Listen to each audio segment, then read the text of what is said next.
ఆరుగాలం పంటలు పండించి దేశానికి వెన్నుముకగా నిలిచిన రైతుకు ఇబ్బందులు తప్పడం లేదు. వివరాల్లోకి వెళ్తే నిజామాబాద్ జిల్లా ఎడపల్లి మండలం ఠానాకలాన్ శివారులో గల జైతాపూర్, బాపూనగర్, ఠానాకలాన్ రైతులకు సంబంధించిన పంట పొలాల్లో ఉన్న విద్యుత్ నియంత్రణ అర్థింగ్ పైపులను మంగళవారం రాత్రి గుర్తు తెలియని వ్యక్తులు దొంగతనానికి పాల్పడ్డారు. ఈ సందర్భంగా రైతులు మాట్లాడుతూ పంటలు పొట్టదశలో ఉండడంతో నీరు ఎంతో అవసరమని, ఈ దొంగల వల్ల విద్యుత్ నియంత్రణ పనిచేయకపోవడంతో బోరు మోటార్ల ద్వారా నీరు రాకపోవడంతో పంట పొలాలు ఎండిపోవడం జరుగుతుందని వాపోయారు. గత 2 నెలలుగా అనేక మార్లు బోరు మోటార్ల వైర్లు దొంగతనంగా ఎత్తుకు వెళ్లారని వారు ఆవేదన వ్యక్తం చేశారు. పోలీసు అధికారులు ఇట్టి దొంగలపై నిఘా పెంచి దొంగతనాలను అరికట్టాలని కోరారు.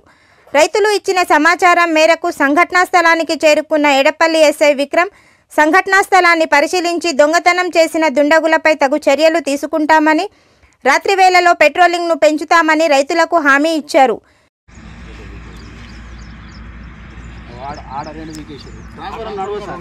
దీంతో ఏమైందంటే మేము చూసుకున్నాం కాబట్టి తొందరగా రియాక్ట్ అయినాం.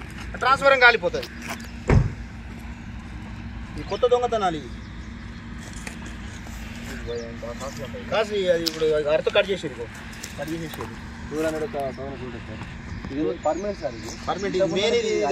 గుండెకాయ ఇది రెస్పాన్స్ లేదు. ఏదైనా దొంగలు దొరికినప్పుడు పిలుస్తూ ఉన్నారు. దొంగలు దొరికినప్పుడు పిలవపోయినా నేను ఊరుకున్నాను. ఏం చెప్తాను?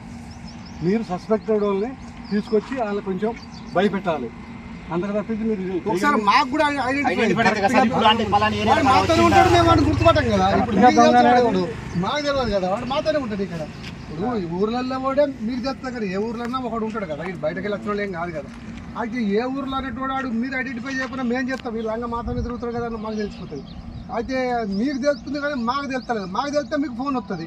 మీరు మాది బాపునగర్ ఠానాకలాన్ శివారులో గత 2 నెలలుగా ట్రాన్స్ఫారాలు కానీ, ట్రాన్స్ఫారంకి ఎర్త్ పైపులు కానీ, బోర్ల వైర్లు కానీ గుర్తు తెలియని వ్యక్తులు చోరీ చేయడం జరిగింది. దీనిపైన ఎస్ఐ గారికి, సిఐ గారికి కంప్లైంట్ చేయడం జరిగింది. వారిపైన కఠినంగా చర్యలు తీసుకొని రైతులకు న్యాయం చేసే విధంగా విజ్ఞప్తి చేస్తుంది.